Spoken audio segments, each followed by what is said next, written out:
Comme première vidéo, je vais vous présenter les pages 1 à 12 du module 2. Donc, c'est une révision de Bio 11, donc ça devrait aller assez rapidement. Donc, première chose qu'il y avait sur votre révision, connaître la différence entre monomère et polymère. Quand on parle de monomère, on parle du mot mono, donc un, qui veut dire une seule molécule. On a un exemple ici. Une molécule toute seule, c'est un monomère. Quand on parle de polymère, on parle d'un groupe, donc de deux ou plusieurs molécules. Donc, si on regarde ici, 1, 2, 3, 4. Donc, plusieurs monomères ensemble vont te donner un polymère. Même chose ici, un monomère. Et quand on a plusieurs, ça devient un polymère. Ensuite, on avait différence entre hydrolyse et synthèse par déshydratation. Donc, déshydratation et condensation, c'est la même chose. Donc, quand on parle de condensation, qu'est-ce qui se passe? Lorsqu'on veut attacher deux molécules ensemble, on a une molécule ici, puis on a une molécule ici, on veut les attacher, ça ne fonctionne pas, il n'y a pas de place. Donc, qu'est-ce qui se passe? On doit libérer une molécule d'eau pour faire de la place pour attacher les molécules ensemble. Donc, lorsque l'eau est sortie, une nouvelle liaison va se former et on peut attacher deux molécules ensemble. Et l'hydrolyse, c'est le contraire. C'est ça qui se passe dans votre corps. Quand vous avez une molécule complexe que vous voulez la briser, pour briser cette molécule-là, tu dois faire rentrer une molécule d'eau. Cette molécule d'eau-là va briser le lien qui est ici et les deux molécules vont se séparer. Pour ce qui est de la partie sur les organites, deux organites qui sont très importants. Le premier qui est la mitochondrie, qu'on va parler un peu plus tard, qui va être très important, qui est responsable de la respiration cellulaire. Le deuxième qui est le chloroplaste, qui s'occupe de faire la photosynthèse chez les plantes. On va en discuter un peu moins. Donc, on parle de macromolécules qui sont des grosses molécules. Il y en a 4 qu'on va voir plus en détail. Donc, glucides, lipides, protéides, qui est un synonyme de protéines, et acides nucléiques. Donc, si on commence avec les glucides, qui sont des hydrates de carbone, des carbs, comme vous pouvez dire. Donc, il y en a 3 divisions. Il y a les sucres, qui sont un peu moins bons pour la santé, les amidons qu'on retrouve dans les patates, et la cellulose qu'on va retrouver chez les plantes. Et il y a aussi 3 sous-classes, qui sont les monosaccharides, donc mono pour un sucre, disaccharides, di pour 2 sucres, et polysaccharides, poly pour plusieurs sucres. Les polysaccharides sont très importants. On va voir l'amidon, le glycogène et la cellulose plus en détail. Donc, il y a un résumé ici des 3. Donc, l'amidon, c'est la réserve d'énergie pour les plantes. Le glycogène, c'est la réserve d'énergie pour les animaux, qui est nous autres. Et la cellulose, c'est le matériel structural des plantes. Donc, l'amidon pour les plantes, le glycogène qui est notre réserve à nous, et la cellulose qui est le sucre de réserve des plantes. Donc, ici, on a des exemples. Monosaccharide, un sucre, un autre sucre, tout seul, donc c'est mono. Quand on parle de disaccharide, si on prend un sucre et un deuxième sucre, et on les place ensemble, ça va former une molécule à 2 sucres, donc un disaccharide. Si on en rajoute un, on obtient un polysaccharide. Ici, ce sont des exemples. Okay, vous n'avez pas besoin de les retenir, c'est juste pour vous aider. Donc, on a parlé un peu d'amidon, de glycogène et de cellulose tantôt. Il y a beaucoup plus de choses ici. Qu'est-ce qui est important? On l'a vu tantôt. L'amidon, c'est le sucre de réserve des plantes. Donc, les plantes emmagasinent du sucre, le mettent en réserve. Quand ils l'ont besoin, ils vont s'en servir. Nous autres, c'est la même chose. On prend le sucre qu'on mange. Le surplus, on le transforme en glycogène. Et on va le stocker dans notre foie. Lorsqu'on en a besoin, on va reprendre ce glycogène-là, on va le retransformer en sucre et on va l'utiliser pour le corps.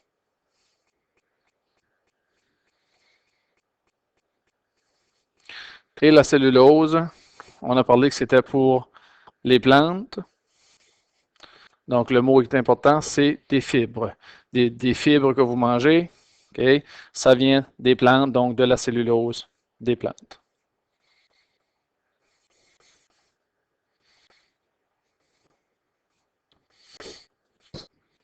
Donc, maintenant, si on regarde les lipides, qu'est-ce qui est important chez les lipides? On va en avoir trois. Le triacylglycérol. Moi, j'aime mieux utiliser le mot triglycéride, c'est un synonyme. Donc, la composition de celui-ci, donc un triglycéride, est formé de un glycérol et 3 acides gras. Donc, ça, c'est sa composition. Ensuite, tu as phosphoglycérolipide. Okay? Donc, un mot plus facile, c'est juste phospholipide.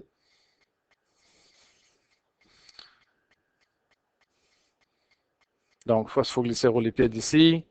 Une abréviation phospholipide. Donc, remarquez que c'est quasiment la même composition que le triglycéride. La seule différence, c'est un phosphate ici qui vient prendre la place d'un acide gras. Donc, tu as un glycérol ici. Tu as un acide gras. Tu as deux acides gras. Et tu as un groupement phosphate qui va remplacer le troisième acide gras. C'est la seule différence entre un triglycéride et un phospholipide. Et ensuite, les stéroïdes. Qu'est-ce qui est important au niveau des stéroïdes? Okay. Si vous remarquez, 1, 2, 3, 4. 1, 2, 3, 4.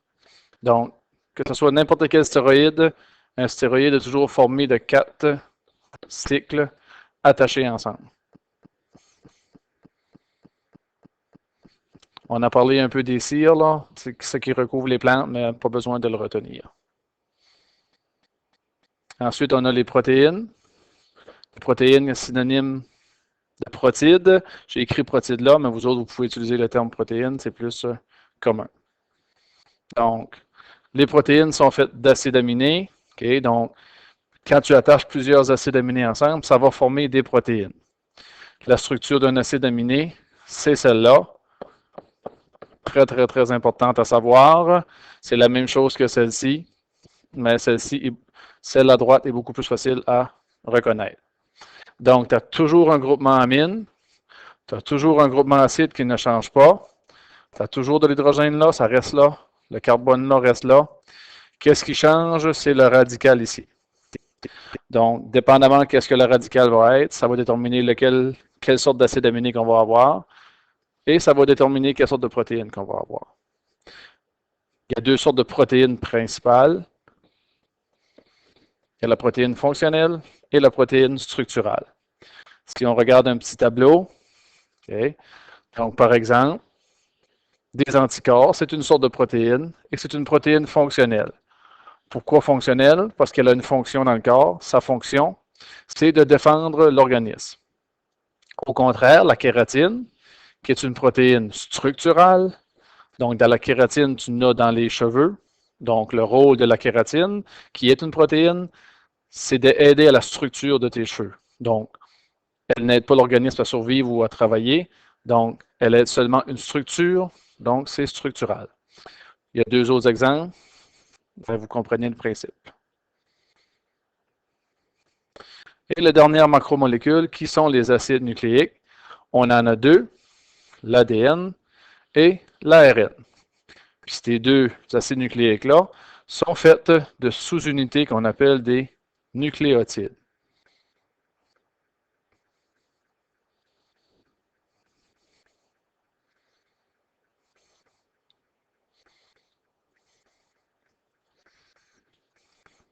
Donc, l'ADN, son nom, c'est acide désoxyribonucléique. Et l'ARN, c'est acide ribonucléique. Okay? Le D pour désoxyribo et le R pour ribonucléique. Donc, l'ADN reste dans le noyau, tandis que l'ARN peut sortir du noyau pour aller porter le message de l'ADN. Donc, la structure d'un nucléotide est très importante. Elle est un peu complexe sur ce dessin-là. Je vais vous afficher là, un dessin au tableau demain qui va être plus simple pour vous autres. Donc, ce site, c'est un nucléotide. Ça prend plusieurs nucléotides pour composer un ADN ou un ARN. Donc, ils vont s'attacher ensemble pour former de l'ADN ou de l'ARN.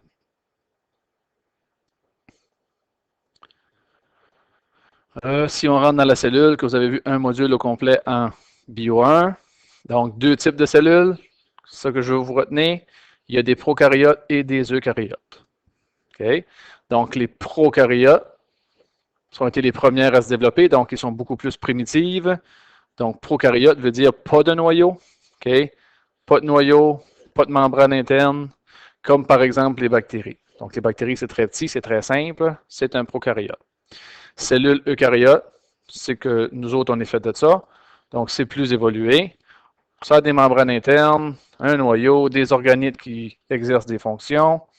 Donc, nous autres, les plantes, les animaux, et ainsi de suite, on est fait de cellules eucaryotes. Donc, il y a un exemple de cellule eucaryote ici, avec différents organites. Okay, je vous épargne de reconnaître les organites, puis de tout savoir qu'est-ce qu'ils font dans le corps. On a déjà vu ça en Bio 1, on va se concentrer sur d'autres choses. Okay, donc ici, on a une cellule végétale, il y a des petites différences. Okay. Pas obligé de savoir les différences et ainsi de suite. Qu'est-ce qui est important? C'est le tableau qui est ici. Donc, vous pouvez même le recopier dans votre révision. Différence entre cellules animales et végétales. Okay. Premièrement, la cellule animale n'a pas de chloroplaste, donc elle est absente, tandis que la cellule végétale présente du chloroplaste pour faire la photosynthèse. La forme des cellules chez animal, elle est irrégulière, tandis que la cellule végétale est de forme cubique. Pour ce qui est des centrioles, chez nous, les animaux, la cellule en a une. La cellule végétale n'a pas de centriole. Nous autres, on n'a pas de paroi cellulaire, on n'en a pas besoin, tandis que les plantes ont une paroi cellulaire pour les aider à se maintenir debout pour pas qu'ils tombent. On a toutes les deux une vacuole, tandis que nous autres, chez les humains, la vacuole est très petite. Chez les végétaux, elle est très grande pour soutenir la cellule et la plante. Notre noyau à nous, il est au centre, tandis que chez la cellule végétale, il est en périphérie, donc sur le côté. Donc, la manière que les cellules se divisent, okay, nous autres, c'est des sillons de clivage.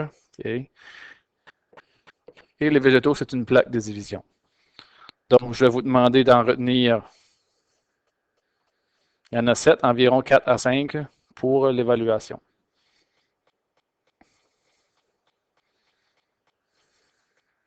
Le restant je vais faire une autre vidéo pour le restant au courant de la semaine prochaine. Donc, tout ce qu'on va voir à partir de tout de suite, c'est de la nouveauté. Donc, vous n'avez pas vu ça en Bio 1.